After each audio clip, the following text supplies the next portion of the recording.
We came from Caladan, a paradise world for our form of life. There existed no need on Caladan to build a physical paradise, or a paradise of the mind. We could see the actuality all around us.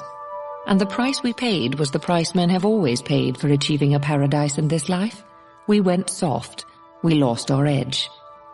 From Muad'Dib, Conversations by the Princess Irulan. "So you're the great Gurney Halleck," the man said. Halleck stood staring across the round cavern office at the smuggler seated behind a metal desk. The man wore Fremen robes and had the half-tint blue eyes that told of off-planet foods in his diet. The office duplicated a space frigate's master control center, communications and view screens along a 30-degree arc of wall, remote arming and firing banks adjoining, and the desk formed as a wall projection, part of the remaining curve. "I am Steben Tuick, son of Esmar Tuick," the smuggler said. "Then you're the one I owe thanks for the help we've received," Halleck said. "Ah, gratitude," the smuggler said. "Sit down." A ship-type bucket seat emerged from the wall beside the screens, and Halleck sank onto it with a sigh, feeling his weariness. He could see his own reflection now in the dark surface beside the smuggler, and scowled at the lines of fatigue in his lumpy face. The ink vine scar along his jaw writhed with the scowl. Halleck turned from his reflection, stared at Tuick. He saw the family resemblance in the smuggler now, the father's heavy, overhanging eyebrows and rock planes of cheeks and nose. "Your men tell me your father is dead, killed by the Harkonnens," Halleck said. "By the Harkonnens, or by a traitor among your people?" Tuick said. Anger overcame part of Halleck's fatigue. He straightened, said, "Can you name the traitor?" "We are not sure." "Thufir Hawat suspected the Lady Jessica." "Ah, the Bene Gesserit witch, perhaps. But Hawat is now a Harkonnen captive." "I heard." Halleck took a deep breath. "It appears we've a deal more killing ahead of us." "We will do nothing to attract attention to us," Tuick said. Halleck stiffened. "But you and those of your men we've saved are welcome to sanctuary among us," Tuick said. "You speak of gratitude. Very well. Work off your debt to us. We can always use good men. We'll destroy you out of hand, though, if you make the slightest open move against the Harkonnens." "But they killed your father, men." "Perhaps. And if so, I'll give you my father's answer to those who act without thinking. A stone is heavy, and the sand is weighty, but a fool's wrath is heavier than them both." "You mean to do nothing about it, then?" Halleck sneered. "You did not hear me say that. I merely say I will protect our contract with the Guild. The Guild requires that we play a circumspect game. There are other ways of destroying a foe." Ah, indeed. If you've a mind to seek out the witch, have at it. But I warn you that you are probably too late, and we doubt she's the one you want anyway. Hawat made few mistakes. He allowed himself to fall into Harkonnen hands. You think he's the traitor? Tuick shrugged. This is academic. We think the witch is dead. At least the Harkonnens believe it. You seem to know a great deal about the Harkonnens. Hints and suggestions, rumours and hunches. We are 74 men, Halleck said. If you seriously wish us to enlist with you, you must believe our Duke is dead. His body has been seen. And the boy too? Young Master Paul? Halleck tried to swallow, found a lump in his throat. According to the last word we had, he was lost with his mother in the desert storm. Likely not even their bones will ever be found. So the witch is dead, then? All dead. Tuick nodded. And Beast Rabban, so they say, will sit once more in the seat of power here on Dune. The Count Rabban of Lankavale? Yes. It took Halleck a moment to put down the upsurge of rage that threatened to overcome him. He spoke with panting breath. I've a score of my own against Rabban. I owe him for the lives of my family. He rubbed at the scar along his jaw. "And for this." "One does not risk everything to settle a score prematurely," Tuek said. He frowned, watching the play of muscles along Halleck's jaw, the sudden withdrawal in the man's shed-lidded eyes. I know. Halleck took a deep breath. "You and your men can work out your passage off Arrakis by serving with us. There are many places to—" "I release my men from any bond to me. They can choose for themselves. With Rabban here, I stay." "In your mood, I'm not sure we want you to stay." Halleck stared at the smuggler. "You doubt my word?" "No." "You've saved me from the Harkonnens. I gave loyalty to the Duke later for no greater reason.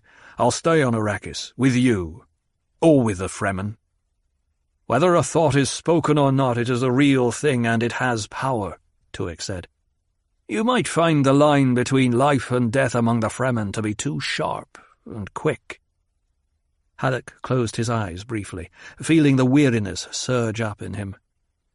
"Where is the Lord who led us through the land of deserts and of pits?" he murmured. "Move slowly, and the day of your revenge will come," Tuek said. "Speed is a device of Shaitan. Cool your sorrow. We've the diversions for it.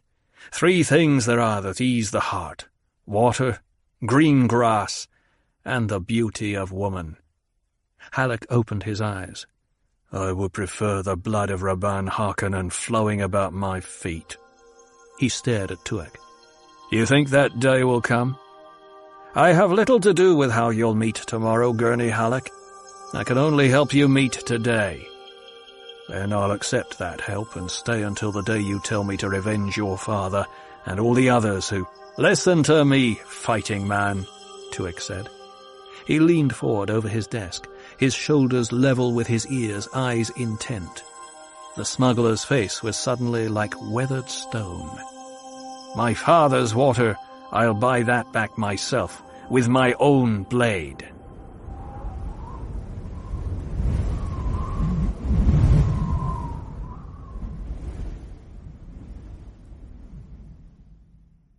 Halleck stared back at Tuek. In that moment, the smuggler reminded him of Duke Leto, a leader of men, courageous, secure in his own position and his own course. He was like the Duke, before Arrakis. "Do you wish my blade beside you?" Halleck asked. Tuek sat back, relaxed, studying Halleck silently. "Do you think of me as fighting man?" Halleck pressed. "You're the only one of the Duke's lieutenants to escape," Tuek said. "Your enemy was overwhelming, yet you rolled with him. You defeated him the way we defeat Arrakis." "Eh? We live on sufferance down here, Gurney Halleck," Tuek said. "Arrakis is our enemy." "One enemy at a time, is that it?" "That's it." "Is that the way the Fremen make out?" "Perhaps." "You said I might find life with the Fremen too tough. They live in the desert, in the open. Is that why?" "Who knows where the Fremen live? For us, the Central Plateau is a no-man's land. But I wish to talk more about—" "I'm told that the Guild seldom routes spice lighters in over the desert," Halleck said. "But there are rumours that you can see bits of greenery here and there, if you know where to look." "Rumours," Tuek sneered. "Do you wish to choose now between me and the Fremen? We have a measure of security, our own sietch carved out of the rock, our own hidden basins. We live the lives of civilized men. The Fremen are a few ragged bands that we use as spice hunters." "But they can kill Harkonnens." "And do you wish to know the result? Even now they are being hunted down like animals with laser guns because they have no shields. They are being exterminated. Why? Because they killed Harkonnens." "Was it Harkonnens they killed?" Halleck asked. "What do you mean?" "Haven't you heard that there may have been Sardaukar with the Harkonnens?" "More rumours. But a pogrom, that isn't like the Harkonnens. A pogrom is wasteful." "I believe what I see with my own eyes," Tuek said. "Make your choice, fighting man, me or the Fremen. I will promise you sanctuary and a chance to draw the blood we both want. Be sure of that. The Fremen will offer you only the life of the hunted." Halleck hesitated, sensing wisdom and sympathy in Tuek's words, yet troubled for no reason he could explain. "Trust your own abilities," Tuek said. "Whose decisions brought your force through the battle? Yours. Decide." "It must be," Halleck said. "The Duke and his son are dead. The Harkonnens believe it. Where such things are concerned, I incline to trust the Harkonnens." A grim smile touched Tuek's mouth. "But it's about the only trust I give them." "Then it must be," Halleck repeated. He held out his right hand, palm up and thumb folded flat against it in the traditional gesture. "I'll give you my sword." "Accepted. Do you wish me to persuade my men? You'd let them make their own decision? They've followed me this far, but most are Caladan-born. Arrakis isn't what they thought it'd be. Here they've lost everything except their lives. I prefer they decided for themselves now." "Now is no time for you to falter," Tuek said. "They've followed you this far." "You need them. Is that it?" "We can always use experienced fighting men, in these times more than ever." "You've accepted my sword. Do you wish me to persuade them?" "I think they'll follow you, Gurney Halleck." "'Tis to be hoped." "Indeed." "I may make my own decision in this, then?" "Your own decision." Halleck pushed himself up from the bucket seat, feeling how much of his reserve strength even that small effort required.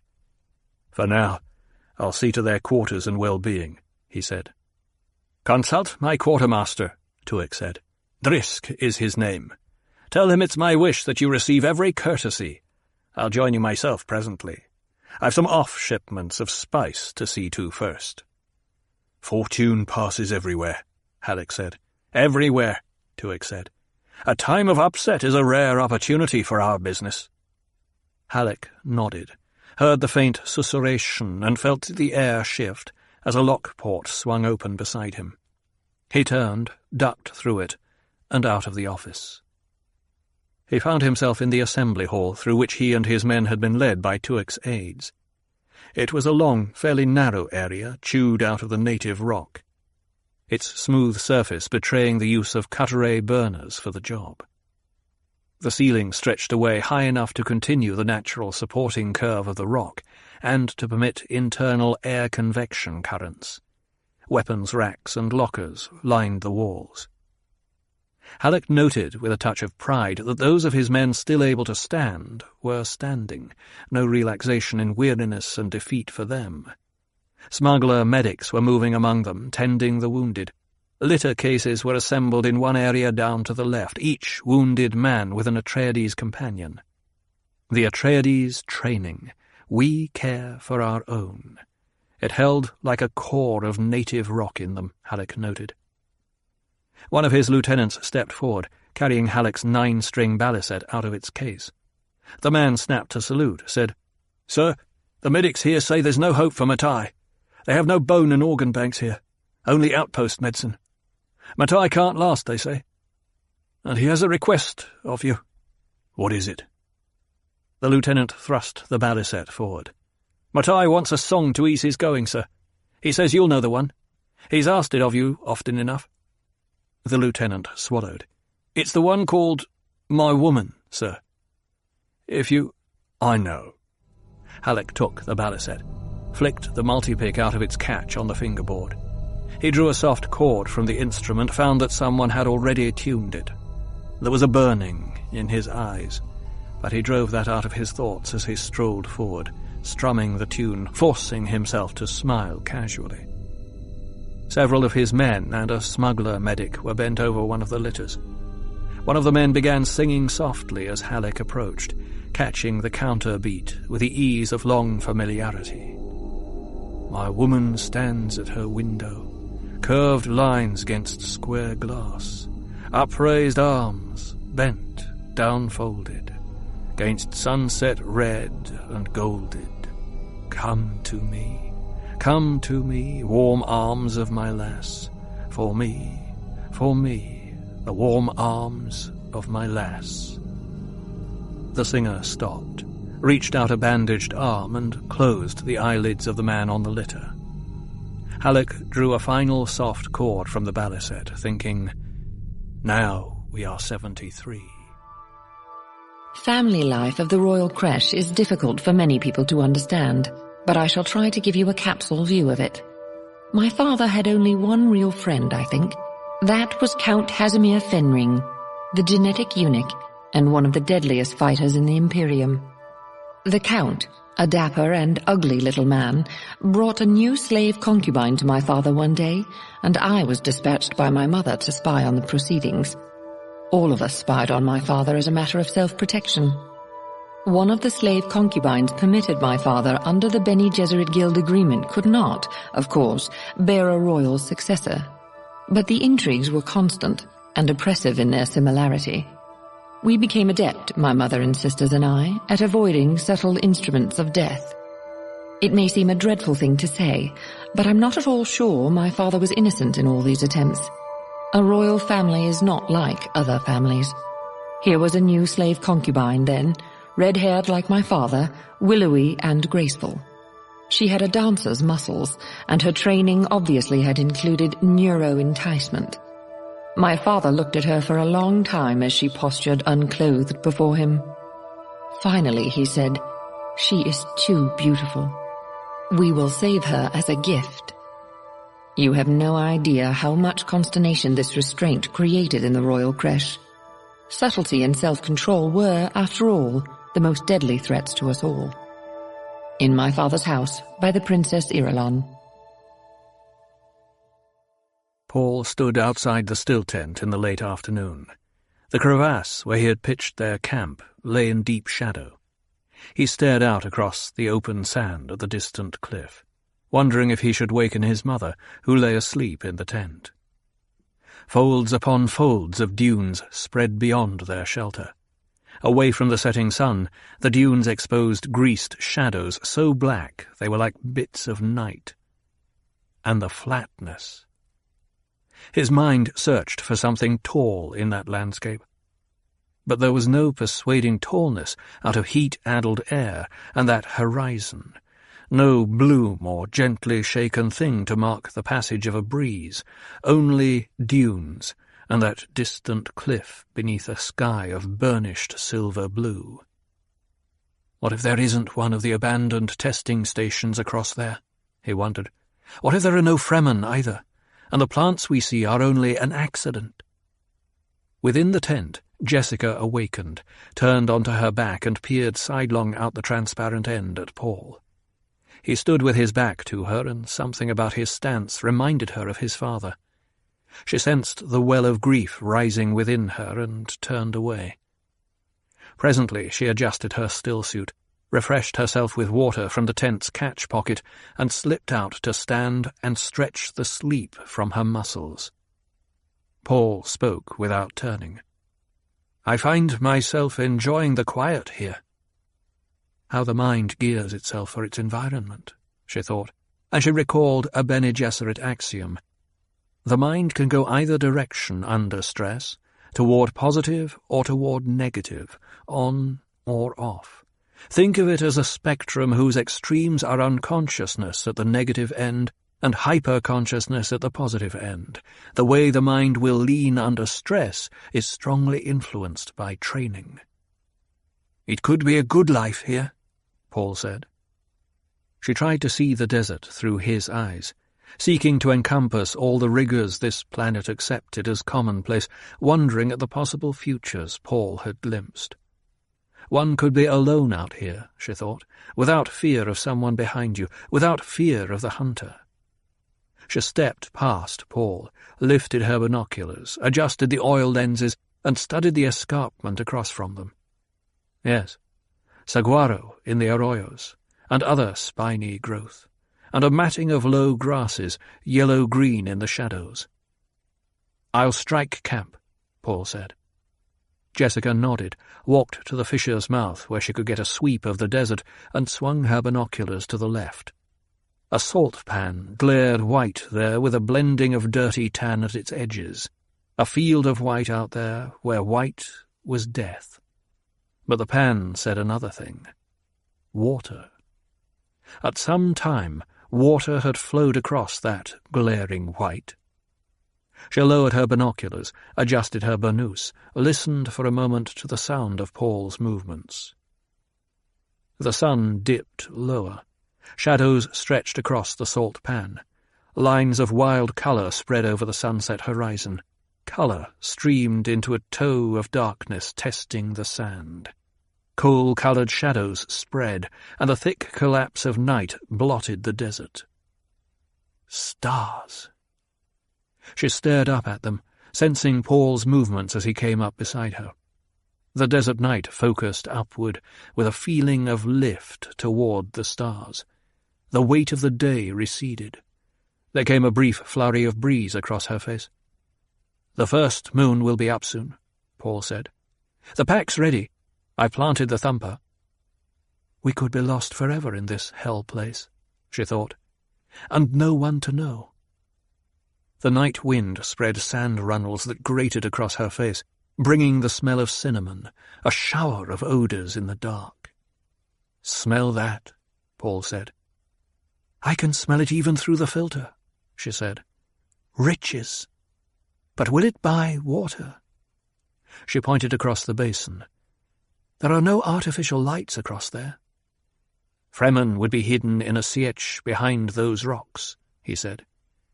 A sill of silver pushed above the horizon to their right, the first moon. It lifted into view, the hand pattern plain on its face. Jessica studied the white silver of sand exposed in the light. "I planted the thumper in the deepest part of the crevasse," Paul said. "Whenever I light its candle, it'll give us about 30 minutes. 30 minutes? Before it starts calling a worm." "Oh, I'm ready to go." He slipped away from her side, and she heard his progress back up their fissure. The night is a tunnel, she thought, a hole into tomorrow, if we're to have a tomorrow. She shook her head. Why must I be so morbid? I was trained better than that. Paul returned, took up the pack, led the way down to the first spreading dune where he stopped and listened as his mother came up behind him. He heard her soft progress and the cold, single-grain dribbles of sound, the desert's own code spelling out its measure of safety. "We must walk without rhythm," Paul said, and he called up memory of men walking the sand, both prescient memory and real memory. "Watch how I do it," he said.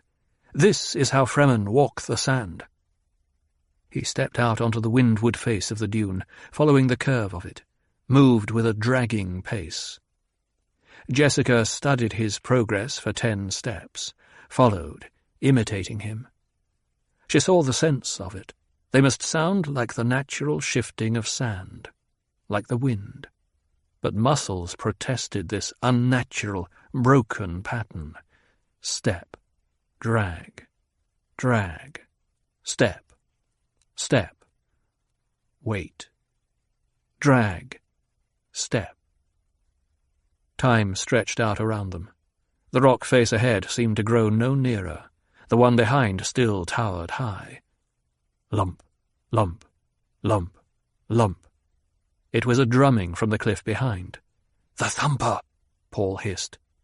Its pounding continued, and they found difficulty avoiding the rhythm of it in their stride.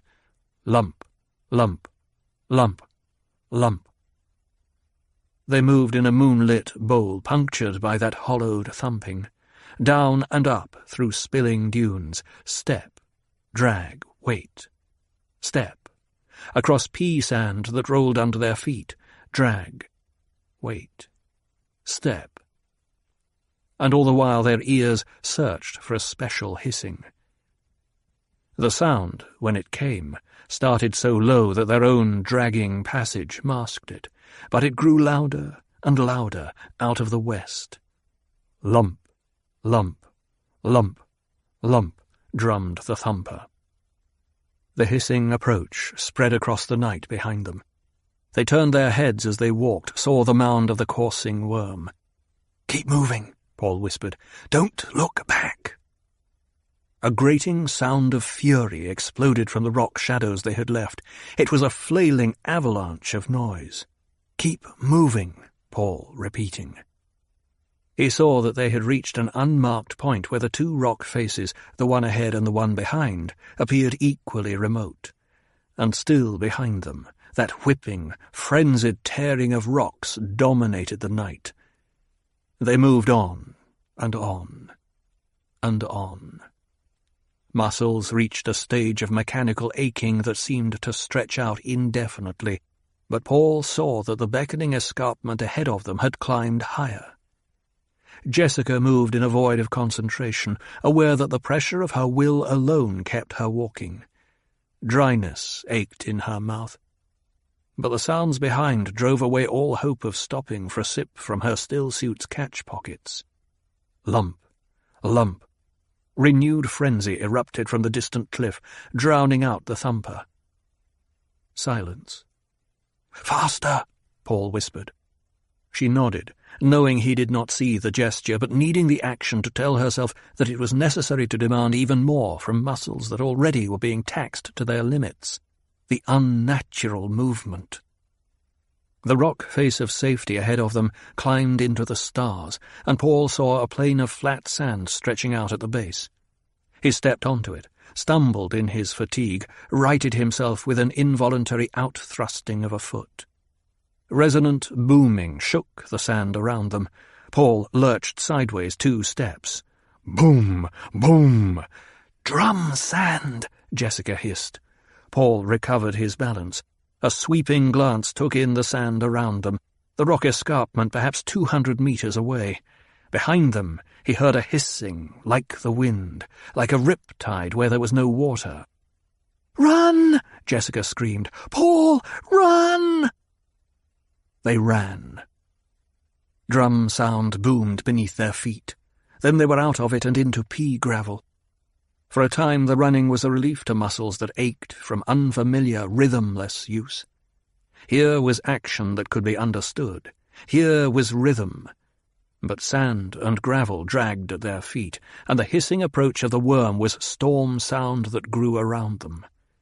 Jessica stumbled to her knees. All she could think of was the fatigue and the sound and the terror.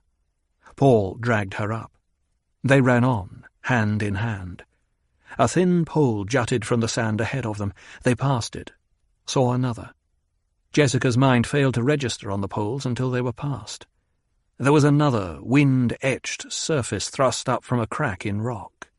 Another. Rock. She felt it through her feet. The shock of unresisting surface gained new strength from the firmer footing. A deep crack stretched its vertical shadow upward into the cliff ahead of them. They sprinted for it, crowded into the narrow hole. Behind them, the sound of the worm's passage stopped. Jessica and Paul turned, peered out onto the desert. Where the dunes began, perhaps 50 meters away at the foot of a rock beach, a silver-grey curve broached from the desert, sending rivers of sand and dust cascading all around. It lifted higher, resolved into a giant, questing mouth. It was a round, black hole with edges glistening in the moonlight. The mouth snaked toward the narrow crack where Paul and Jessica huddled. Cinnamon yelled in their nostrils. Moonlight flashed from crystal teeth. Back and forth the great mouth wove. Paul stilled his breathing. Jessica crouched, staring. It took intense concentration of her Bene Gesserit training to put down the primal terrors, subduing a race memory fear that threatened to fill her mind. Paul felt a kind of elation.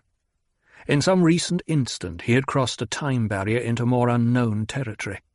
He could sense the darkness ahead, nothing revealed to his inner eye. It was as though some step he had taken had plunged him into a well, or into the trough of a wave where the future was invisible. The landscape had undergone a profound shifting. Instead of frightening him, the sensation of time darkness forced a hyper-acceleration of his other senses. He found himself registering every available aspect of the thing that lifted from the sand there seeking him. Its mouth was some 80 meters in diameter.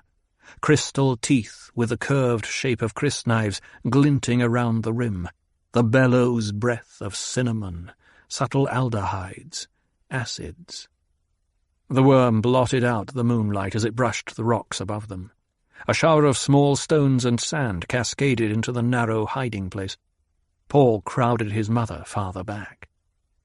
Cinnamon. The smell of it flooded across him. What has the worm to do with a spice mélange? He asked himself. And he remembered Liet Kynes betraying a veiled reference to some association between worm and spice. Baroom! It was like a peal of dry thunder coming from far off to their right. Again, baroom!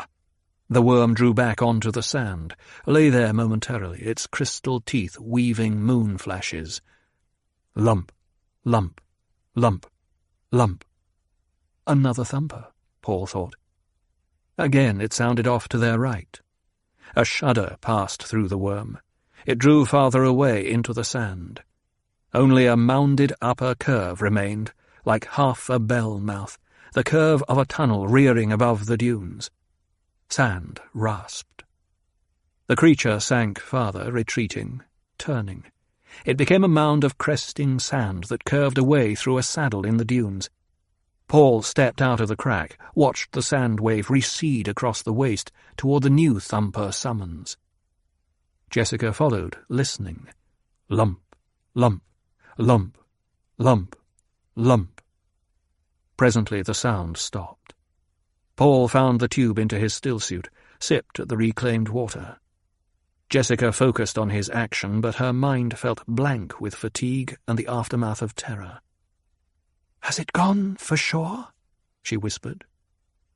"Somebody called it," Paul said. "Fremen." She felt herself recovering. "It was so big. Not as big as the one that got our thopter. Are you sure it was Fremen? They used a thumper. Why would they help us? Maybe they weren't helping us. Maybe they were just calling a worm. Why?" An answer lay poised at the edge of his awareness, but refused to come. He had a vision in his mind of something to do with the telescoping barbed sticks in their packs, the maker hooks. "Why would they call a worm?" Jessica asked. A breath of fear touched his mind, and he forced himself to turn away from his mother, to look up the cliff. "We'd better find a way up there before daylight," he pointed. "Those poles we passed. There are more of them." She looked, following the line of his hand, saw the poles, wind-scratched markers, made out the shadow of a narrow ledge that twisted into a crevasse high above them. "They mark a way up the cliff," Paul said. He settled his shoulders into the pack, crossed to the foot of the ledge and began the climb upward. Jessica waited a moment, resting, restoring her strength. Then she followed. Up they climbed, following the guide poles until the ledge dwindled to a narrow lip at the mouth of a dark crevasse. Paul tipped his head to peer into the shadowed place. He could feel the precarious hold his feet had on the slender ledge, but forced himself to slow caution. He saw only darkness within the crevasse.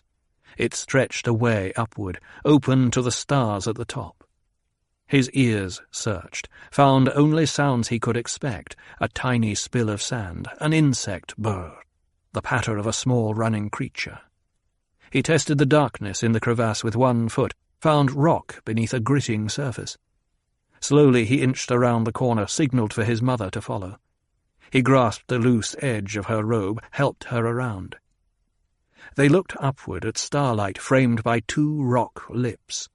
Paul saw his mother beside him as a cloudy grey movement. "If we could only risk a light," he whispered. "We have other senses than eyes," she said. Paul slid a foot forward, shifted his weight, and probed with the other foot, met an obstruction. He lifted his foot, found a step, pulled himself up onto it. He reached back, felt his mother's arm, tugged at her robe for her to follow. Another step. "It goes on up to the top, I think," he whispered. Shallow and even steps, Jessica thought. Man-carved beyond a doubt. She followed the shadowy movement of Paul's progress, feeling out the steps. Rock walls narrowed until her shoulders almost brushed them. The steps ended in a slitted defile about 20 meters long, its floor level, and this opened onto a shallow, moonlit basin. Paul stepped out into the rim of the basin, whispered, "What a beautiful place!" Jessica could only stare in silent agreement from her position a step behind him. In spite of weariness, the irritation of recaths and nose plugs and the confinement of the still suit, in spite of fear and the aching desire for rest, this basin's beauty filled her senses, forcing her to stop and admire it. "Like a fairyland," Paul whispered. Jessica nodded. Spreading away in front of her stretched desert growth, bushes, cacti, tiny clumps of leaves, all trembling in the moonlight. The ring walls were dark to her left, moon-frosted on her right. "This must be a Fremen place," Paul said. "There would have to be people for this many plants to survive," she agreed. She uncapped the tube to her stillsuit's catch pockets, sipped at it. Warm, faintly acrid wetness slipped down her throat. She marked how it refreshed her. The tube's cap grated against flakes of sand as she replaced it. Movement caught Paul's attention, to his right and down on the basin floor, curving out beneath them. He stared down through smoke bushes and weeds into a wedged slab sand surface of moonlight inhabited by an up-hop, jump, pop-hop of tiny motion. "Mice!" he hissed. Pop-hop-hop they went, into shadows and out. Something fell soundlessly past their eyes into the mice. There came a thin screech, a flapping of wings, and a ghostly grey bird lifted away, across the basin, with a small dark shadow in its talons. "We need that reminder," Jessica thought. Paul continued to stare across the basin. He inhaled, sensed the softly cutting contralto smell of sage climbing the night. The predatory bird. He thought of it as the way of this desert. It had brought a stillness to the basin so unuttered that the blue milk moonlight could almost be heard flowing across sentinel saguaro and spiked paint bush. There was a low humming of light here, more basic in its harmony than any other music in his universe. "We'd better find a place to pitch the tent," he said. "Tomorrow we can try to find the Fremen who—" "Most intruders here regret finding the Fremen." It was a heavy, masculine voice chopping across his words, shattering the moment. The voice came from above them and to their right. "Please do not run, intruders," the voice said as Paul made to withdraw into the defile. "If you run, you'll only waste your body's water." "They want us for the water of our flesh," Jessica thought. Her muscles overrode all fatigue, flowed into maximum readiness without external betrayal. She pinpointed the location of the voice, thinking, such stealth. I didn't hear him. And she realized that the owner of that voice had permitted himself only the small sounds, the natural sounds of the desert. Another voice called from the basin's rim to their left. "Make it quick, still. Get their water and let's be on our way. We've little enough time before dawn." Paul, less conditioned to emergency response than his mother, felt chagrin that he had stiffened and tried to withdraw, that he had clouded his abilities by a momentary panic. He forced himself now to obey her teachings. Relax, then fall into the semblance of relaxation, then into the arrested whip-snap of muscles that can slash in any direction. Still, he felt the edge of fear within him and knew its source. This was blind time, no future he had seen. And they were caught between wild Fremen whose only interest was the water carried in the flesh of two unshielded bodies. This Fremen religious adaptation, then, is the source of what we now recognize as the pillars of the universe, whose Quizara Tafwid are among us all with signs and proofs and prophecy. They bring us the Arakeen mystical fusion, whose profound beauty is typified by the stirring music built on the old forms, but stamped with the new awakening, Who has not heard and been deeply moved by the old man's hymn? I drove my feet through a desert, whose mirage fluttered like a host. Voracious for glory, greedy for danger, I roamed the horizons of Al-Kulab, watching time level mountains in its search and its hunger for me. And I saw the sparrows swiftly approach, bolder than the onrushing wolf. They spread in the tree of my youth. I heard the flock in my branches, and was caught on their beaks and claws. From Arrakis Awakening by the Princess Irulan. The man crawled across a dune top. He was a mote caught in the glare of the noon sun. He was dressed only in torn remnants of a jubba cloak, his skin bare to the heat through the tatters. The hood had been ripped from the cloak, but the man had fashioned a turban from a torn strip of cloth.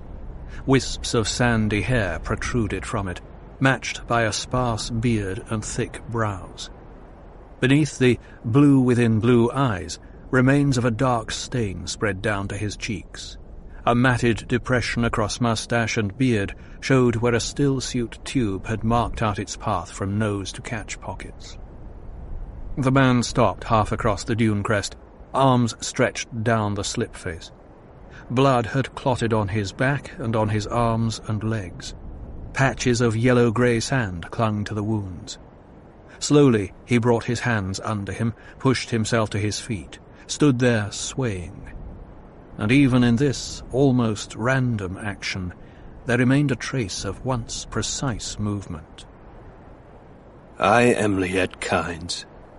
I am His Imperial Majesty's planetologist, planetary ecologist for Arrakis. I am steward of this land. He stumbled, fell sideways along the crusty surface of the windward face, his hands dug feebly into the sand. I am steward of this sand, he thought. He realized that he was semi-delirious, that he should dig himself into the sand, find the relatively cool underlayer and cover himself with it. But he could still smell the rank, semi-sweet esters of a pre-spice pocket somewhere underneath this sand. He knew the peril within this fact more certainly than any other Fremen. If he could smell the pre-spice mass, that meant the gases deep under the sand were nearing explosive pressure. He had to get away from here. His hands made weak, scrabbling motions along the dune face. A thought spread across his mind, clear, distinct. The real wealth of a planet is in its landscape, how we take part in that basic source of civilization, agriculture. And he thought how strange it was that the mind, long fixed on a single track, could not get off that track. The Harkonnen troopers had left him here without water or stillsuit, thinking a worm would get him if the desert didn't. They had thought it amusing to leave him alive, to die by inches at the impersonal hands of his planet. The Harkonnens always did find it difficult to kill Fremen, he thought. We won't die easily. I should be dead now. I will be dead soon. But I can't stop being an ecologist. The highest function of ecology is understanding consequences. The voice shocked him because he recognized it and knew the owner of it was dead. It was the voice of his father, who had been planetologist here before him. His father long dead, killed in the cave-in at Plaster Basin. Got yourself into quite a fix here, son. You should have known the consequences of trying to help the child of that duke. I'm delirious, Kynes thought. The voice seemed to come from his right.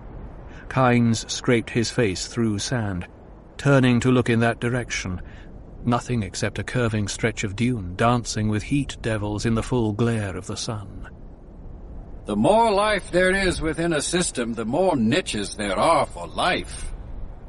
The voice came now from his left, from behind him. Why does he keep moving around? Kynes asked himself. Doesn't he want me to see him? Life improves the capacity of the environment to sustain life. Life makes needed nutrients more readily available.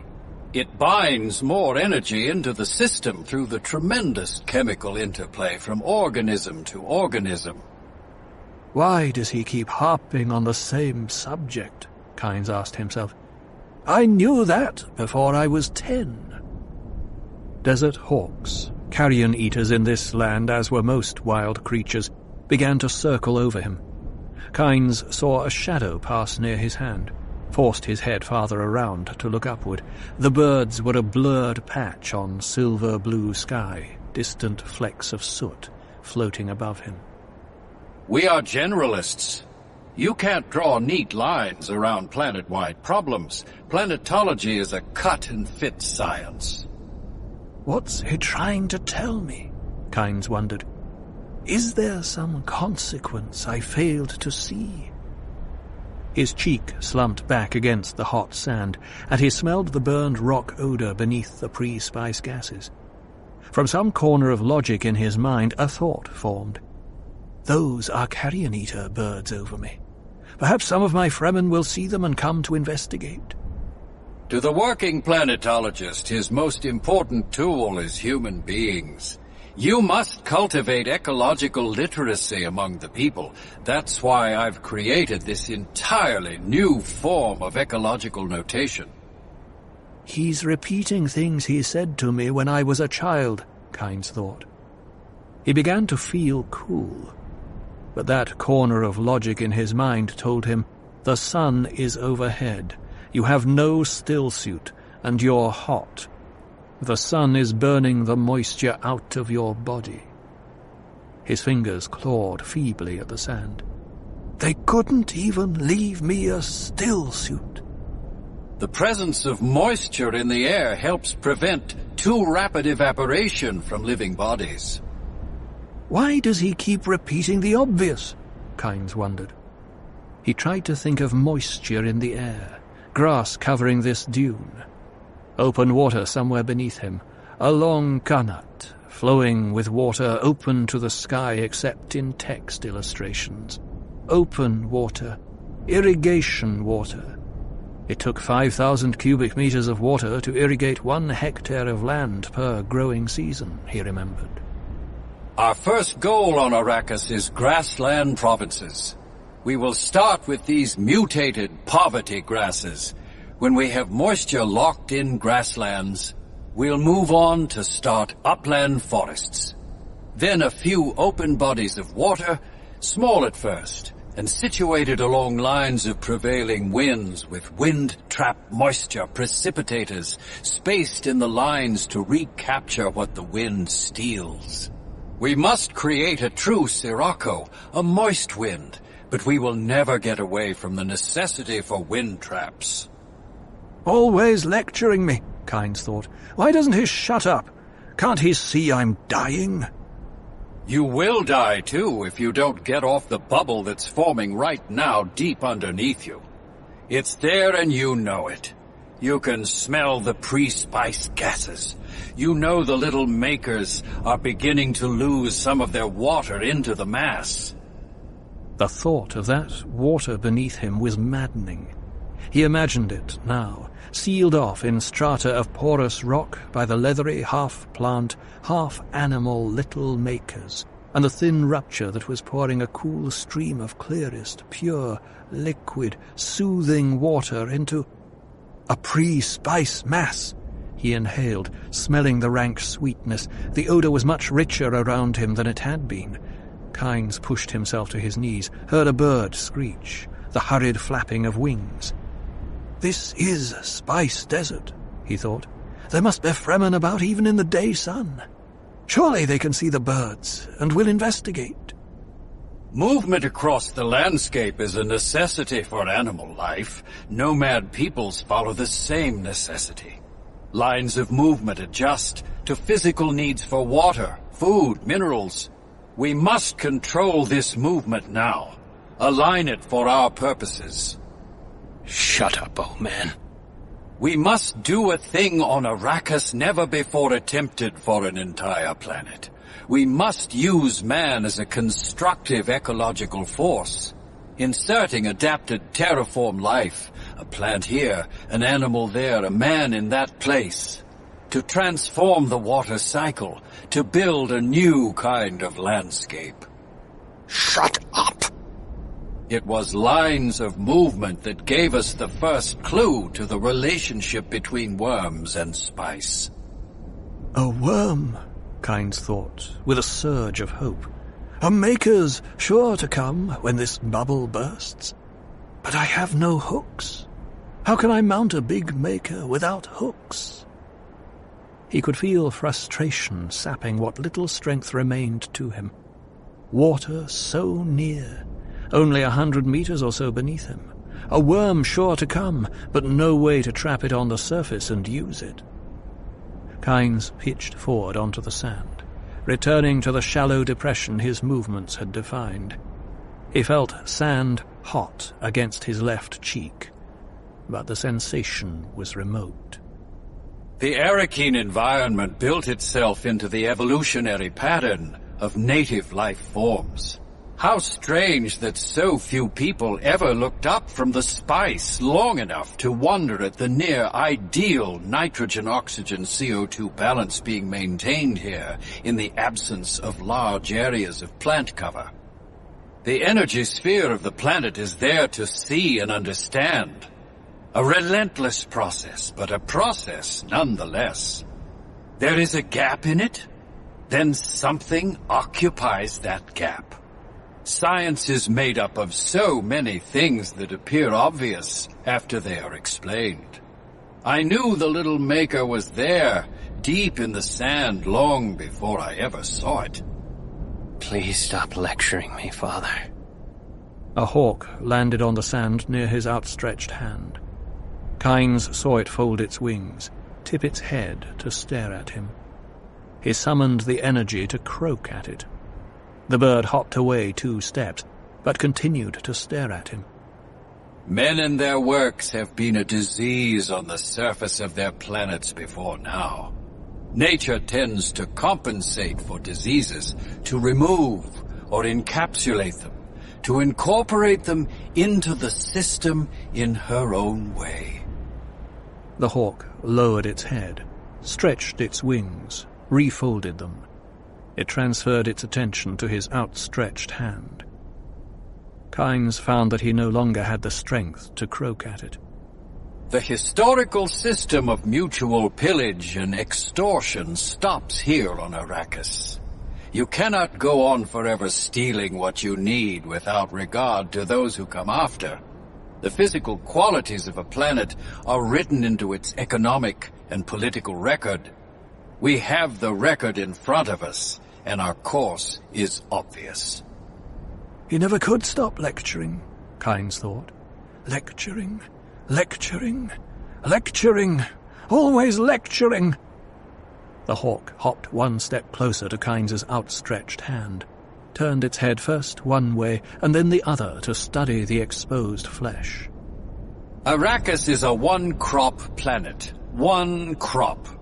It supports a ruling class that lives as ruling classes have lived in all times, while beneath them a semi-human mass of semi-slaves exists on the leavings. It's the masses and the leavings that occupy our attention. These are far more valuable than has ever been suspected. I'm ignoring you, Father. Go away. And he thought, surely there must be some of my Fremen near. They cannot help but see the birds over me. They will investigate, if only to see if there's moisture available. The masses of Arrakis will know that we work to make the land flow with water. Most of them, of course, will have only a semi-mystical understanding of how we intend to do this. Many, not understanding the prohibitive mass ratio problem, may even think we'll bring water from some other planet rich in it. Let them think anything they wish, as long as they believe in us. In a minute, I'll get up and tell him what I think of him, Kynes thought. Standing there lecturing me when he should be helping me. The bird took another hop closer to Kynes's outstretched hand, 2 more hawks drifted down to the sand behind it. Religion and law among our masses must be one and the same. An act of disobedience must be a sin and require religious penalties. This will have the dual benefit of bringing both greater obedience and greater bravery.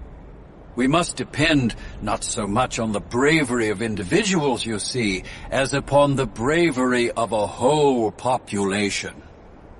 Where is my population now, when I need it most? Kynes thought. He summoned all his strength, moved his hand a finger's width toward the nearest hawk. It hopped backward among its companions, and all stood poised for flight.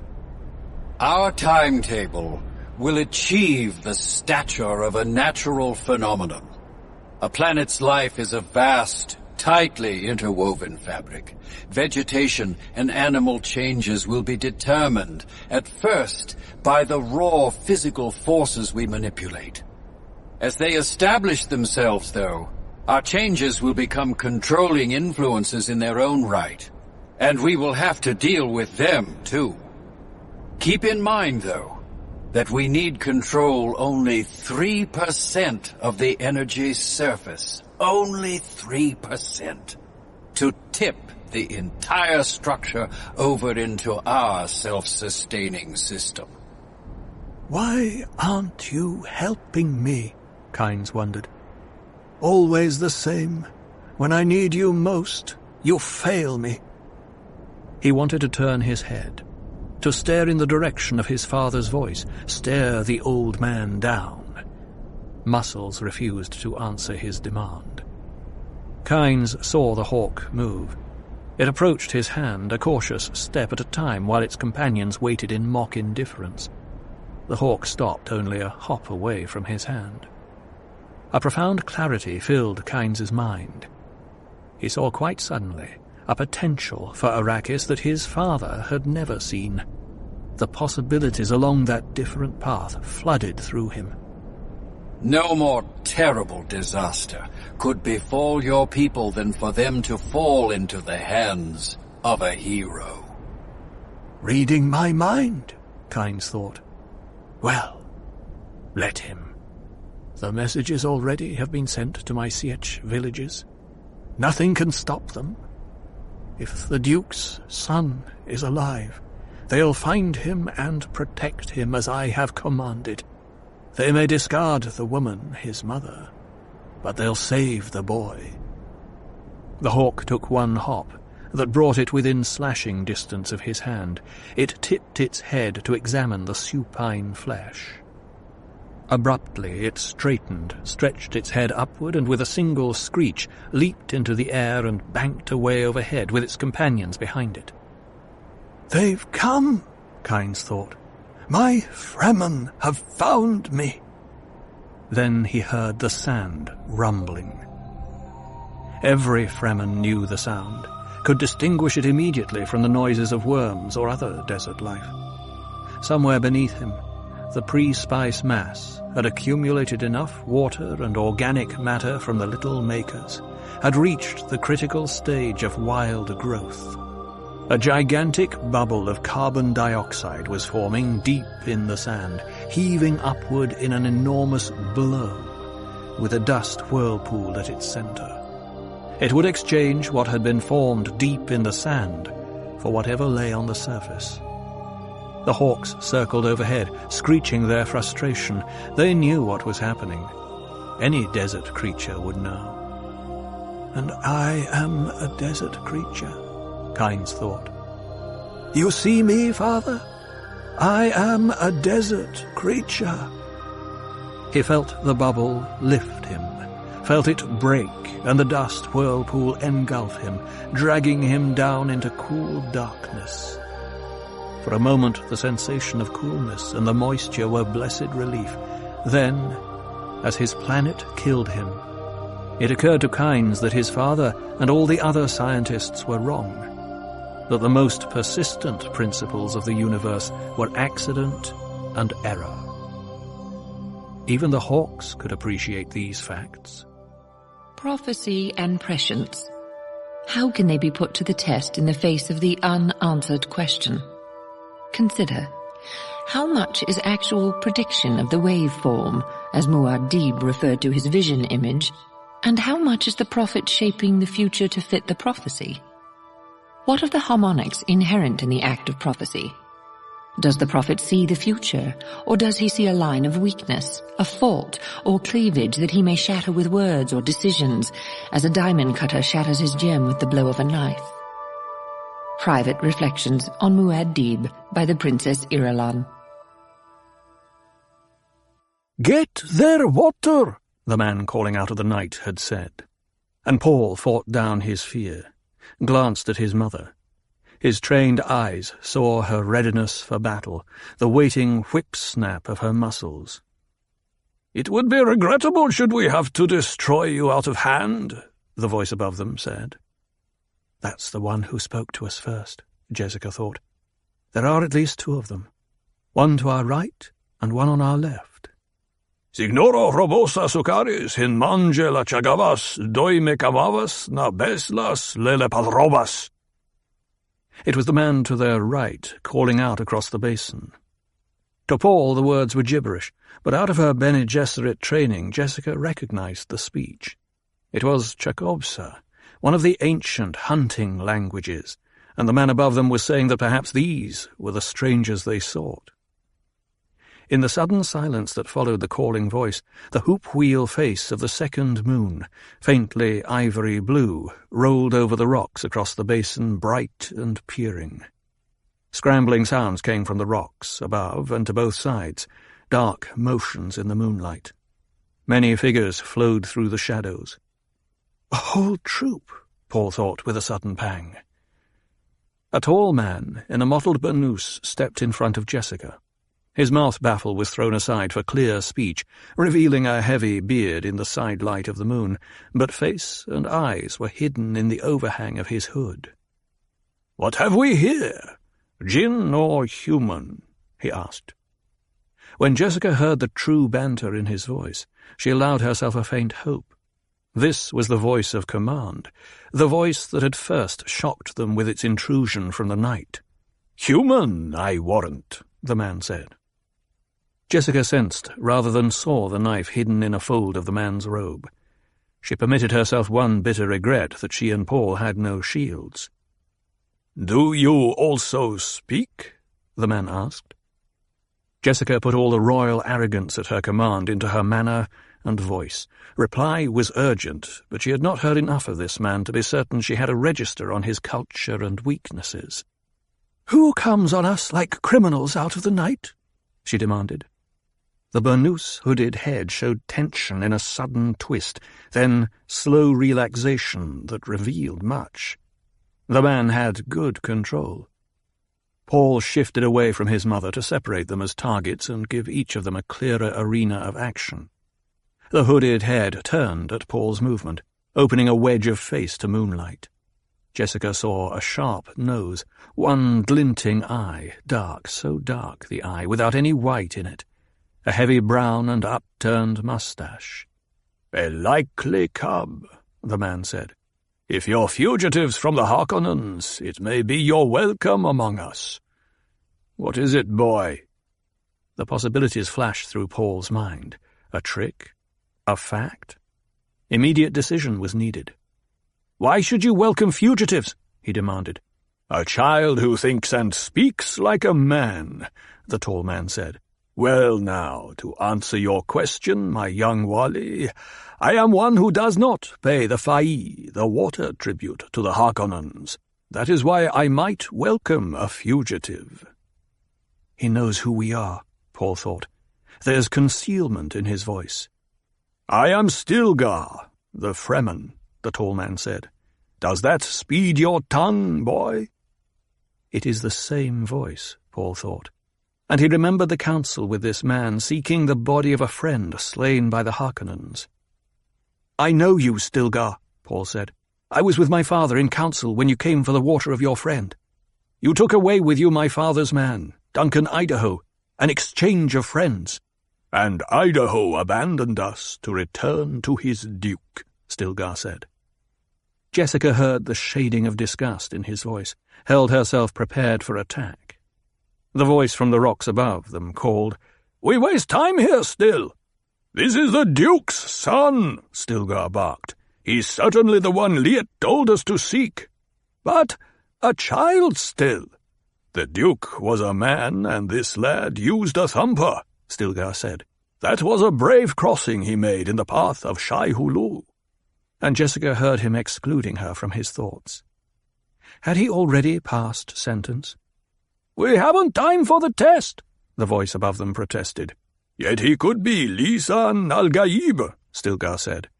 "He's looking for an omen," Jessica thought. "But the woman," the voice above them said.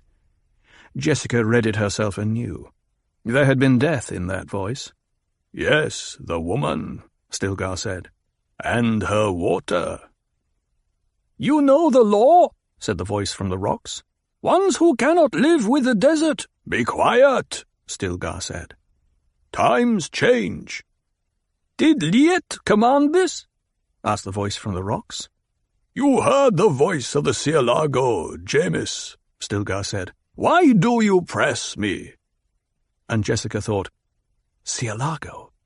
The clue of the tongue opened wide avenues of understanding. This was the language of Ilm and Fiq, and Cielago meant bat, a small flying mammal, voice of the Cielago. They had received a distrans message to seek Paul and herself.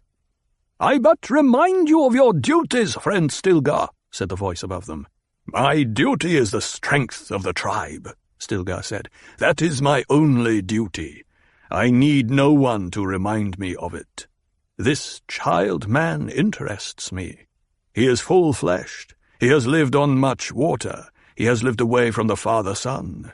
He has not the eyes of the Ibad. Yet he does not speak or act like a weakling of the Pans. Nor did his father. How can this be?" "We cannot stay out here all night arguing," said the voice from the rocks. "If a patrol—" "I will not tell you again, Jamis, to be quiet," Stilgar said. The man above them remained silent, but Jessica heard him moving, crossing by a leap over a defile and working his way down to the basin floor on their left. "The voice of the Cielago suggested there'd be value to us in saving you two," Stilgar said. "I can see possibility in this strong boy, man. He is young and can learn. But what of yourself, woman?" He stared at Jessica. I have his voice and pattern registered now, Jessica thought. I could control him with a word. But he's a strong man, worth much more to us unblunted, and with full freedom of action. We shall see.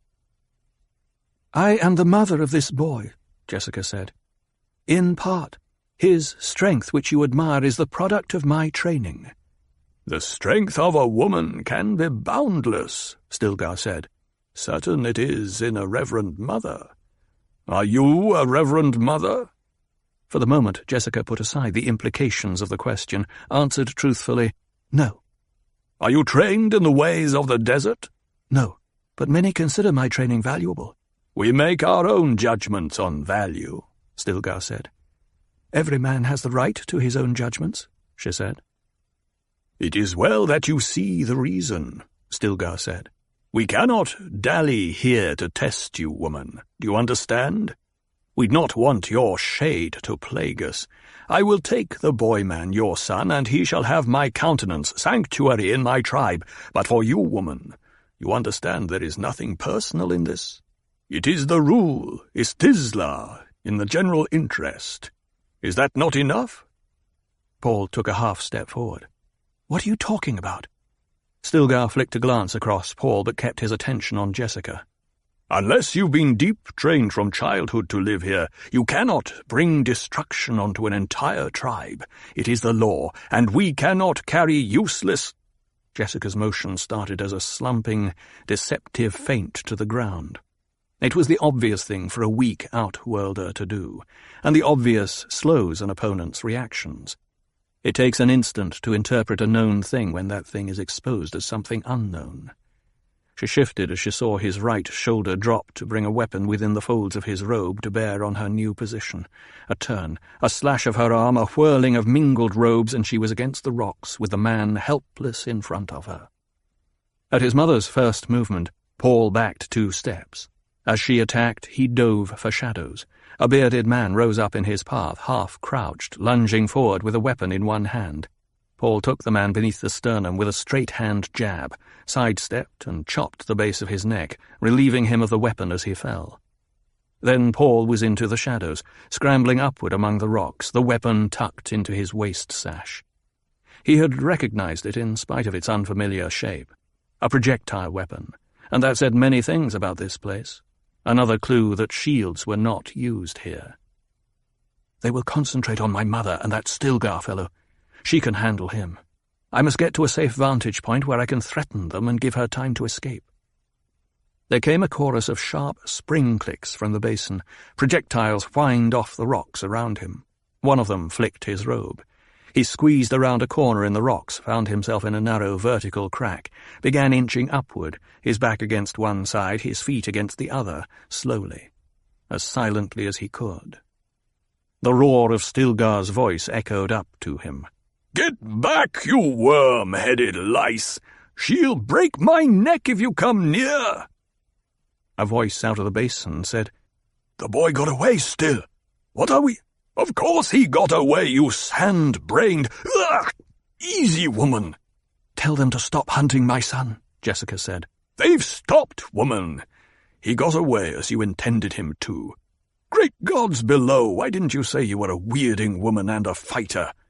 "Tell your men to fall back," Jessica said. "Tell them to go out into the basin where I can see them, and you'd better believe that I know how many of them there are." And she thought, this is the delicate moment. But if this man is as sharp-minded as I think him, we have a chance.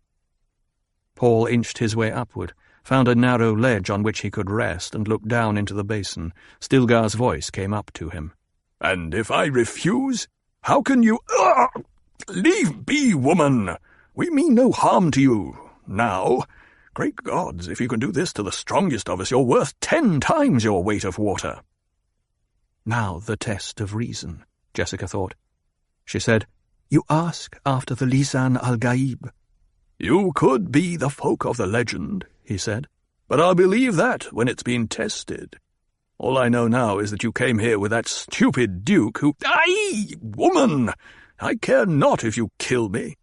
He was honourable and brave, but it was stupid to put himself in the way of the Harkonnen fist." Silence.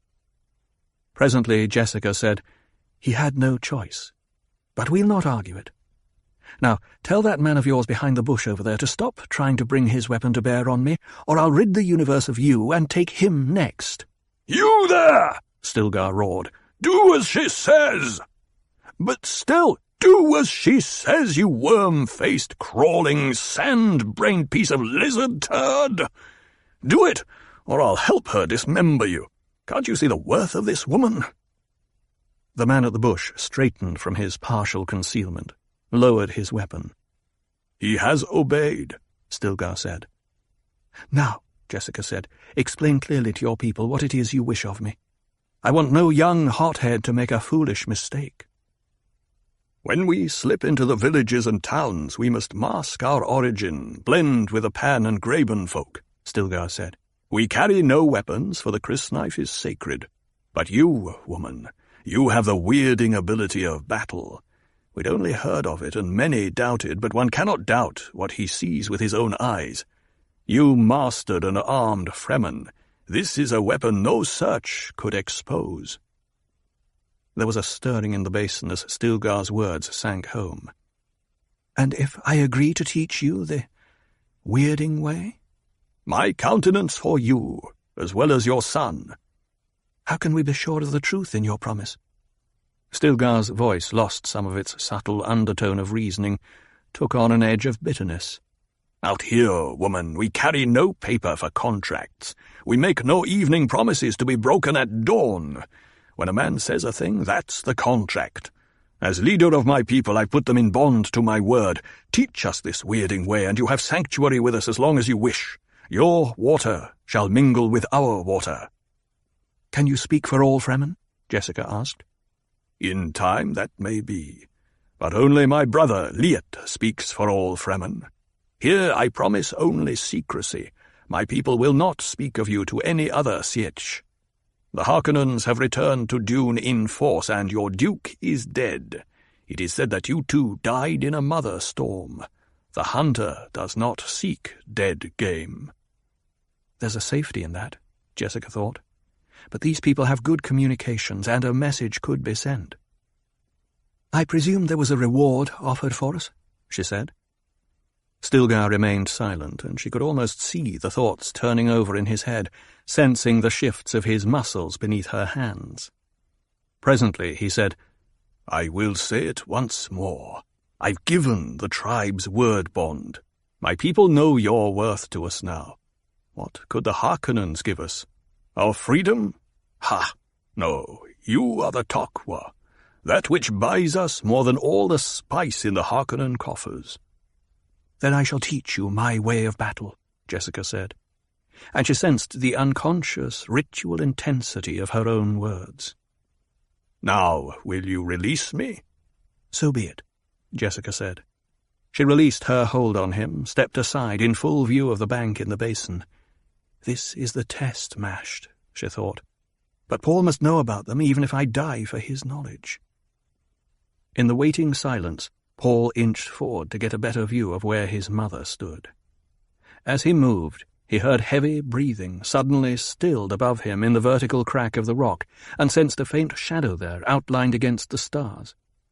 Stilgar's voice came up from the basin. "You up there! Stop hunting the boy! He'll come down presently." The voice of a young boy or a girl sounded from the darkness above Paul. "But still, he can't be far from—" "I said leave him be, Cheney! You spawn of a lizard!" There came a whispered imprecation from above Paul and a low voice. "Call me spawn of a lizard!" But the shadow pulled back out of view.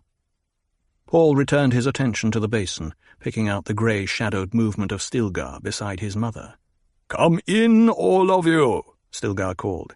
He turned to Jessica. "And now I'll ask you how we may be certain you'll fulfill your half of our bargain. You're the ones lived with papers and empty contracts and such as—" "We of the Bene Gesserit don't break our vows any more than you do," Jessica said. There was a protracted silence, then a multiple hissing of voices. "A Bene Gesserit witch!" Paul brought his captured weapon from his sash, trained it on the dark figure of Stilgar, but the man and his companions remained immobile, staring at Jessica. "It is the legend," someone said. "It was said that the Shadout Mapes gave this report on you," Stilgar said. "But a thing so important must be tested. If you are the Bene Gesserit of the legend whose son will lead us to paradise—" He shrugged. Jessica sighed, thinking, so our Missionaria Protectiva even planted religious safety valves all through this hellhole. Ah well, it'll help, and that's what it was meant to do. She said, "The seeress who brought you the legend, she gave it under the binding of Karama and Ijaz, the miracle and the inimitability of the prophecy. This I know. Do you wish a sign?" His nostrils flared in the moonlight. "We cannot tarry for the rites," he whispered. Jessica recalled a chart Kynes had shown her while arranging emergency escape routes. How long ago, it seemed. There had been a place called Sietch Tabor on the chart, and beside it the notation, Stilgar. "Perhaps when we get to Sietch Tabor," she said. The revelation shook him, and Jessica thought, if only he knew the tricks we use. She must have been good, that Bene Gesserit of the Missionaria Protectiva. These Fremen are beautifully prepared to believe in us. Stilgar shifted uneasily. "We must go now." She nodded, letting him know that they left with her permission. He looked up at the cliff almost directly at the rock ledge where Paul crouched. "You there, lad! You may come down now." He returned his attention to Jessica, spoke with an apologetic tone. "Your son made an incredible amount of noise climbing. He has much to learn lest he endanger us all. But he's young." "No doubt we have much to teach each other," Jessica said. "Meanwhile, you'd best see to your companion out there. My noisy son was a bit rough in disarming him." Stilgar whirled, his hood flapping. "Where?" "Beyond those bushes," she pointed. Stilgar touched 2 of his men. "See to it." He glanced at his companions, identifying them. "Jameis is missing." He turned to Jessica. "Even your cub knows the weirding way." "And you'll notice that my son hasn't stirred from up there as you ordered," Jessica said. The 2 men Stilgar had sent returned, supporting a third, who stumbled and gasped between them. Stilgar gave them a flicking glance, returned his attention to Jessica. "The son will take only your orders, eh? Good. He knows discipline." "Paul, you may come down now," Jessica said. Paul stood up, emerging into moonlight above his concealing cleft, slipped the Fremen weapon back into his sash. As he turned, another figure arose from the rocks to face him. In the moonlight and reflection off grey stone, Paul saw a small figure in Fremen robes, a shadowed face peering out at him from the hood, and the muzzle of one of the projectile weapons aimed at him from a fold of robe. "I am Chani, daughter of Liet." The voice was lilting, half filled with laughter. "I would not have permitted you to harm my companions," she said. Paul swallowed. The figure in front of him turned into the moon's path, and he saw an elfin face, black pits of eyes. The familiarity of that face, the features out of numberless visions in his earliest prescience, shocked Paul to stillness. He remembered the angry bravado with which he had once described this face from a dream, telling the Reverend Mother Gaius Helen Mohayam, "I will meet her." And here was the face. But in no meeting he had ever dreamed. "You were as noisy as Shai-Hulud in a rage," she said, "and you took the most difficult way up here. Follow me. I'll show you an easier way down." He scrambled out of the cleft, followed the swirling of her robe across a tumbled landscape. She moved like a gazelle, dancing over the rocks. Paul felt hot blood in his face, was thankful for the darkness.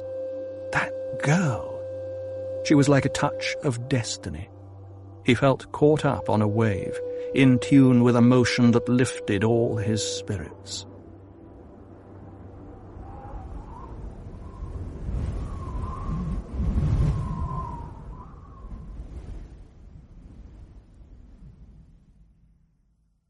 They stood presently amidst the Fremen on the basin floor.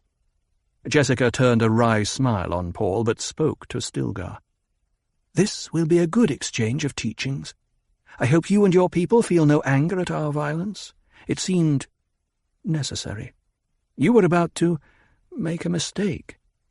"To save one from a mistake is a gift of paradise," Stilgar said. He touched his lips with his left hand, lifted the weapon from Paul's waist with the other, tossed it to a companion. "You will have your own Mauler pistol, lad, when you've earned it." Paul started to speak, hesitated, remembering his mother's teaching. Beginnings are such delicate times. "My son has what weapons he needs," Jessica said.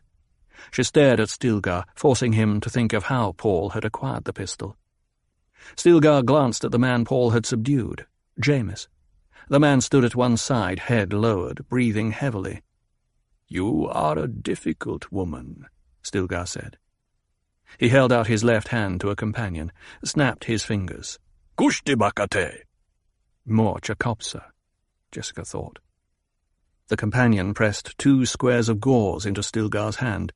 Stilgar ran them through his fingers, fixed one around Jessica's neck beneath her hood, fitted the other around Paul's neck in the same way. "Now you wear the kerchief of the Baka," he said. "If we become separated, you will be recognized as belonging to Stilgar's sietch. We will talk of weapons another time." He moved out through his band now, inspecting them, giving Paul's Fremkit pack to one of his men to carry. Baka, Jessica thought, recognizing the religious term. Baka, the weeper. She sensed how the symbolism of the kerchiefs united this band. Why should weeping unite them? She asked herself. Stilgar came to the young girl who had embarrassed Paul, said, "Cheney, take the child man under your wing. Keep him out of trouble." Cheney touched Paul's arm. "Come along, child man." Paul hid the anger in his voice, said, "My name is Paul. It were well you—" "We'll give you a name, manling," Stilgar said, "in the time of the Mina, at the test of Akl." The test of reason, Jessica translated. The sudden need of Paul's ascendancy overrode all other consideration, and she barked, "My son's been tested with the Gom Jabbar." In the stillness that followed, she knew she had struck to the heart of them. "There's much we don't know of each other," Stilgar said. "But we tarry over long. Day-sun mustn't find us in the open." He crossed to the man Paul had struck down, said, "Jamis, can you travel?" A grunt answered him. "Surprised me he did. 'Twas an accident.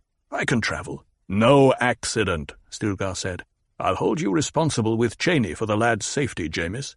These people have my countenance." Jessica stared at the man Jamis.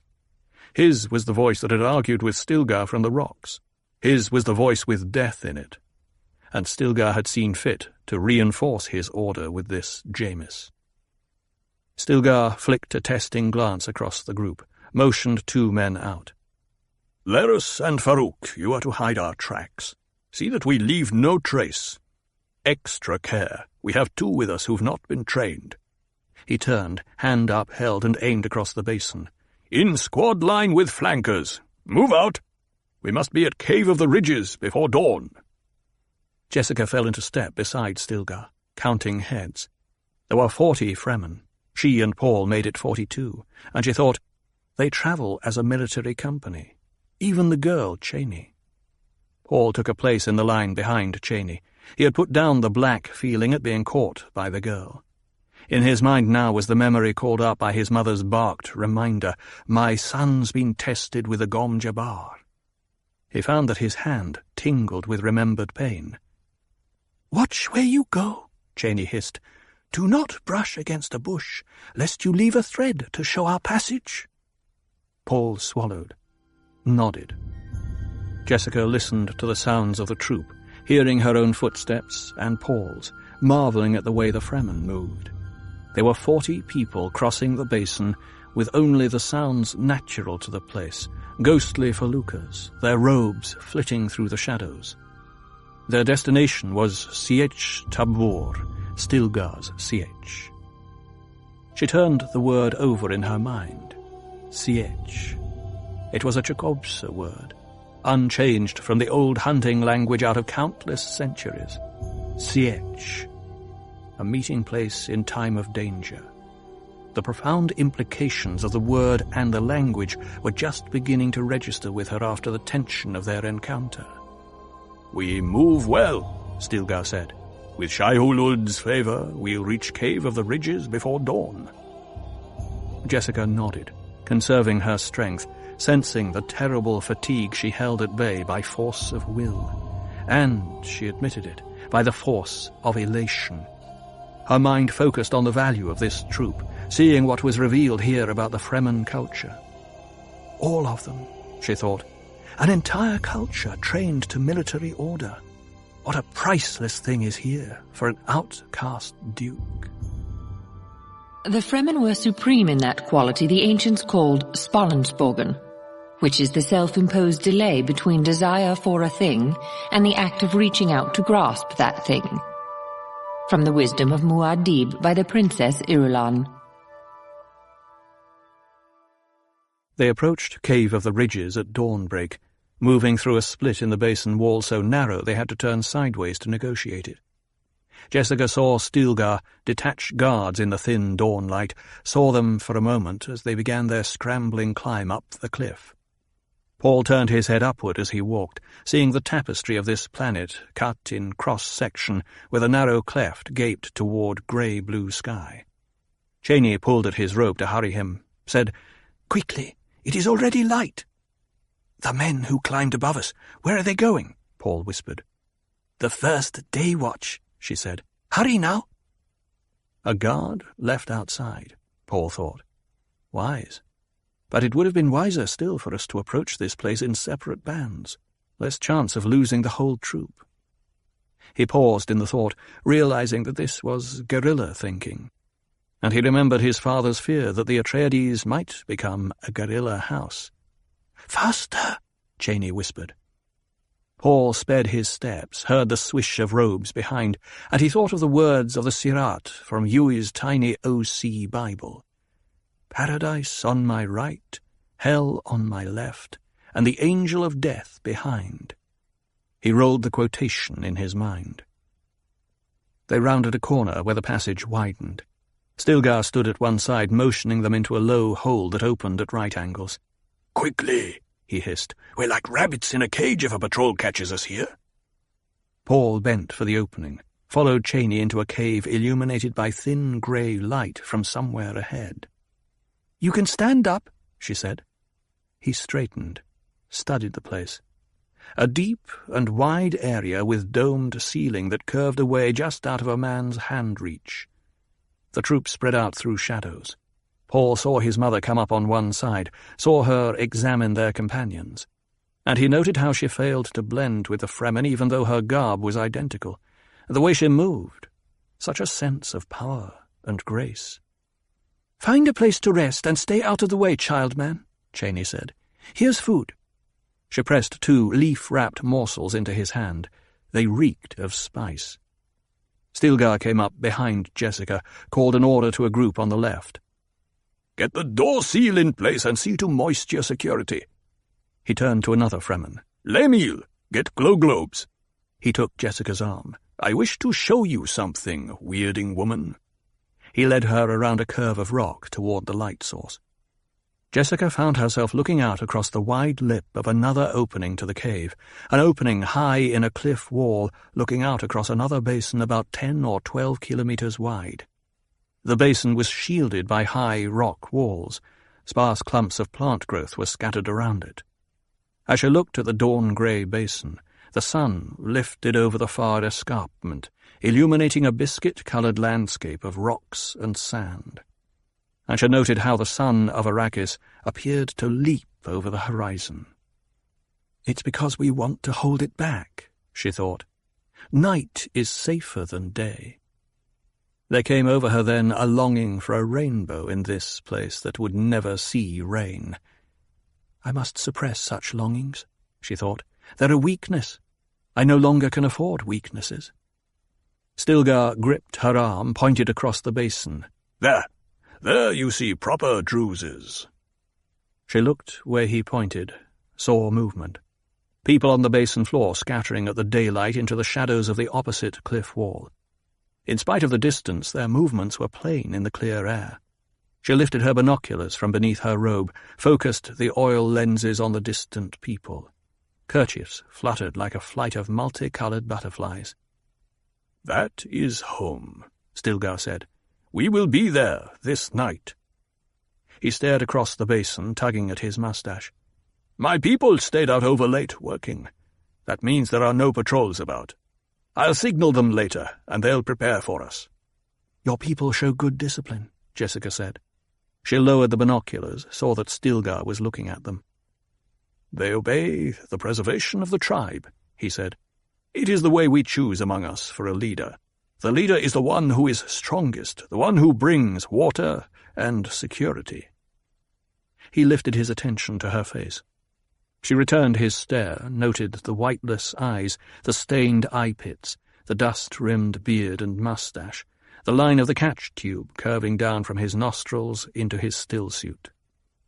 "Have I compromised your leadership by besting you, Stilgar?" she asked. "You did not call me out," he said. "It's important that the leader keep the respect of his troop," she said. "Isn't a one of those sand lice I cannot handle," Stilgar said. "When you bested me, you bested us all. Now they hope to learn from you, the weirding way, and some are curious to see if you intend to call me out." She weighed the implications. "By besting you in formal battle?" He nodded. "I'd advise you against this. because they'd not follow you. You're not of the sand. They saw this in our night's passage." "Practical people," she said. "True enough." He glanced at the basin. "We know our needs, but not many are thinking deep thoughts now, this close to home. We've been out overlong arranging to deliver our spice quota to the free traders for the cursed guild. May their faces be forever black." Jessica stopped in the act of turning away from him, looked back up into his face. "The guild? What has the guild to do with your spice?" "It's Liet's command," Stilgar said. "We know the reason, but the taste of it sours us. We bribe the guild with a monstrous payment in spice to keep our skies clear of satellites and such, that none may spy what we do to the face of Arrakis." She weighed out her words, remembering that Paul had said this must be the reason Arrakeen skies were clear of satellites. "And what is it you do to the face of Arrakis that must not be seen?" "We change it. Slowly, but with certainty, to make it fit for human life. Our generation will not see it, nor our children, nor our children's children, nor the grandchildren of their children, but it will come." He stared with veiled eyes out over the basin. "Open water, and tall green plants, and people walking freely without stillsuits." "So that's the dream of this Liet Kynes," she thought. And she said, "Bribes are dangerous. They have a way of growing larger and larger." "They grow," he said, "but the slow way is the safe way." Jessica turned, looked out over the basin, trying to see it the way Stilgar was seeing it in his imagination. She saw only the greyed mustard stain of distant rocks, and a sudden hazy motion in the sky above the cliffs. "Ah," Stilgar said. She thought at first it must be a patrol vehicle, then realized it was a mirage, another landscape hovering over the desert, sand and a distant wavering of greenery, and in the middle distance a long worm travelling the surface with what looked like Fremen robes fluttering on its back.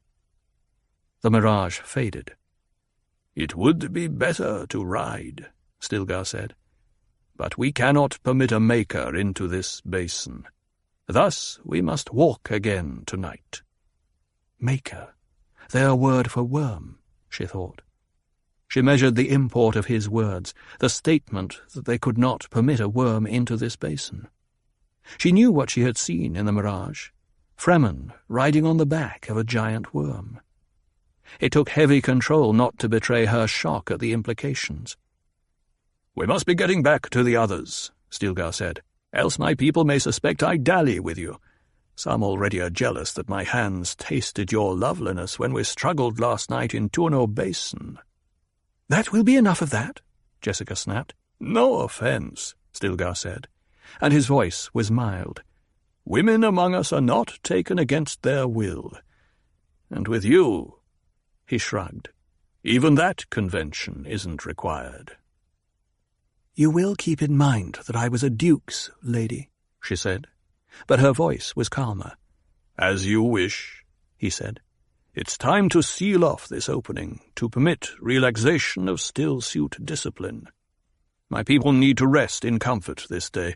Their families will give them little rest on the morrow." Silence fell between them.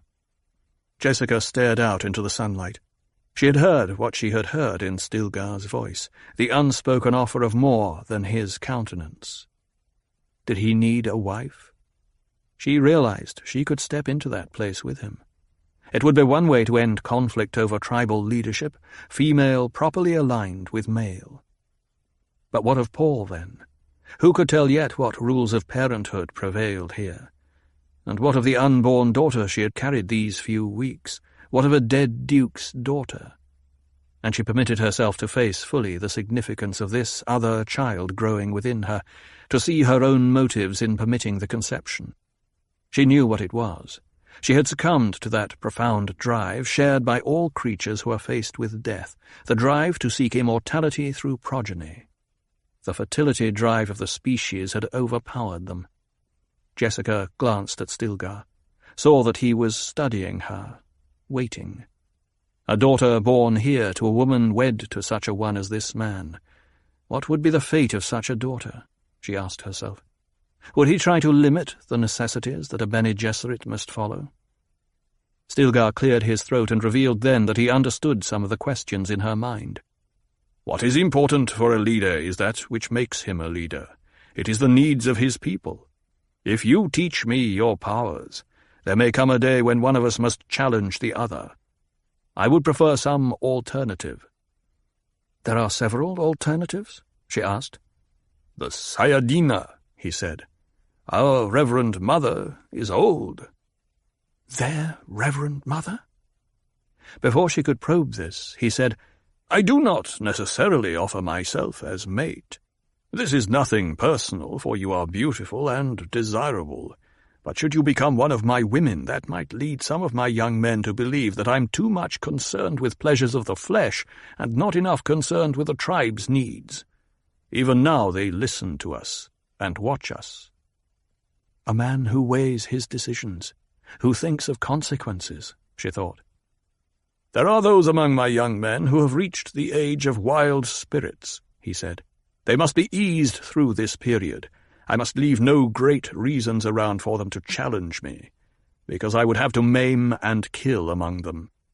This is not the proper course for a leader if it can be avoided with honor.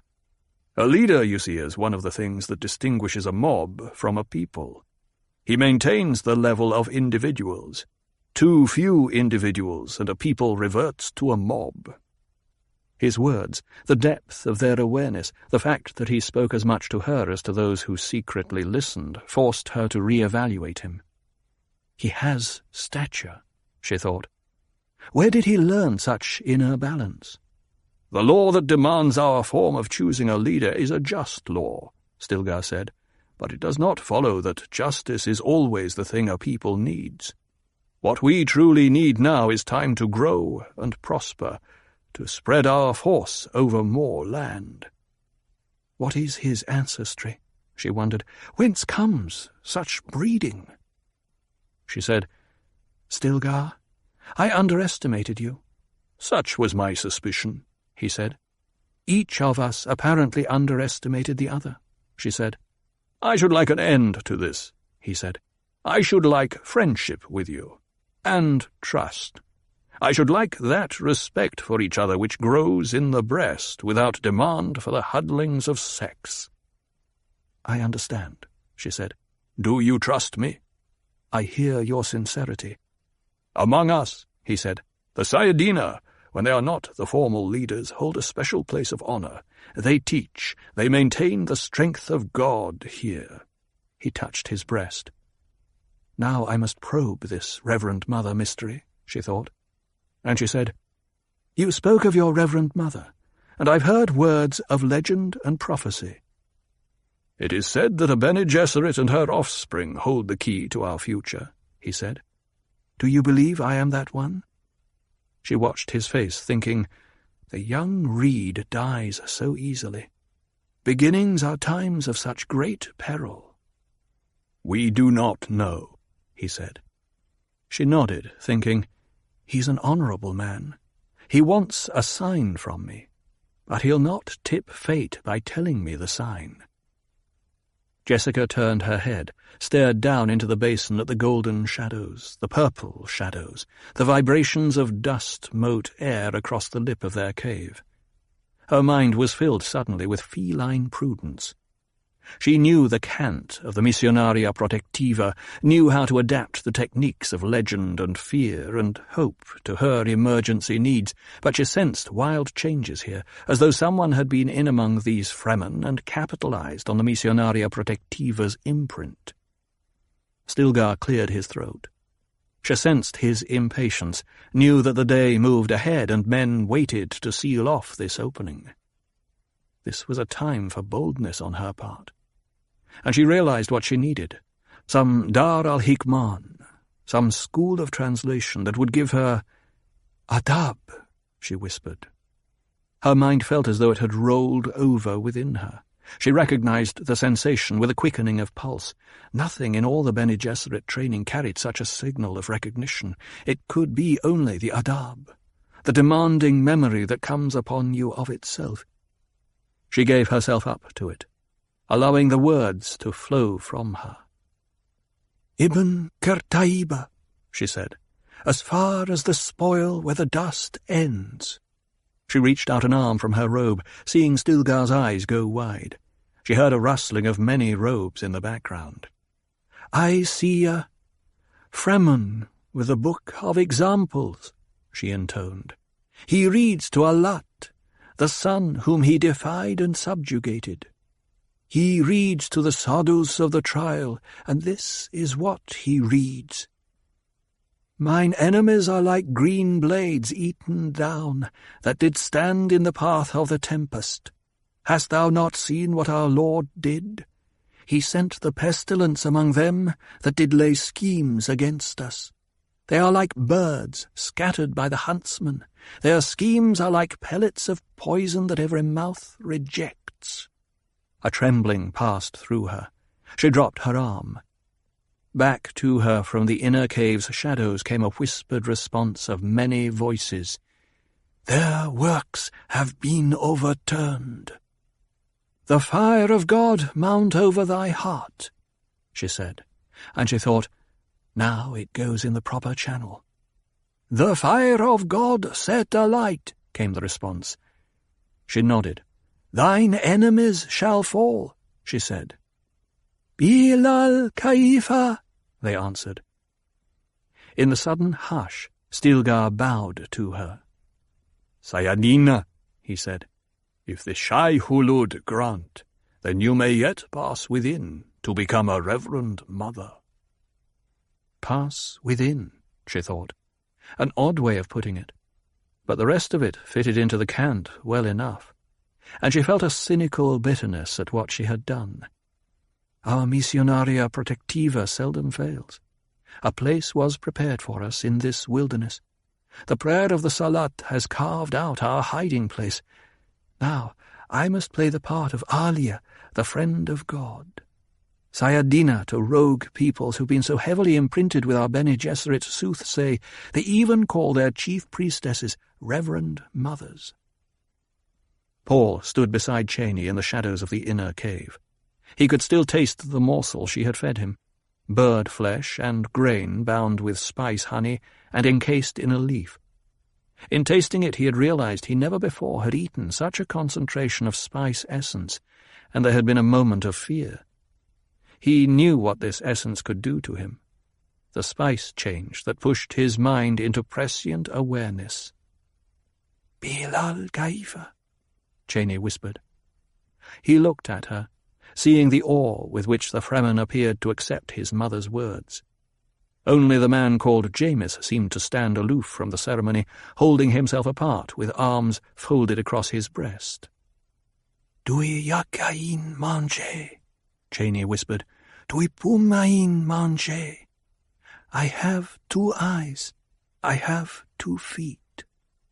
And she stared at Paul with a look of wonder. Paul took a deep breath, trying to still the tempest within him. His mother's words had locked onto the working of the spice essence, and he had felt her voice rise and fall within him like the shadows of an open fire. Through it all he had sensed the edge of cynicism in her. He knew her so well. But nothing could stop this thing that had begun with a morsel of food. Terrible purpose. He sensed it, the race consciousness that he could not escape. There was the sharpened clarity, the inflow of data, the cold precision of his awareness. He sank to the floor, sitting with his back against rock, giving himself up to it. Awareness flowed into that timeless stratum where he could view time, sensing the available paths, the winds of the future, the winds of the past. The one-eyed vision of the past, the one-eyed vision of the present, and the one-eyed vision of the future, all combined in a trinocular vision that permitted him to see time become space. There was danger, he felt, of overrunning himself, and he had to hold on to his awareness of the present, sensing the blurred deflection of experience, the flowing moment, the continual solidification of that which is into the perpetual was. In grasping the present, he felt for the first time the massive steadiness of time's movement, everywhere complicated by shifting currents, waves, surges and counter-surges like surf against rocky cliffs.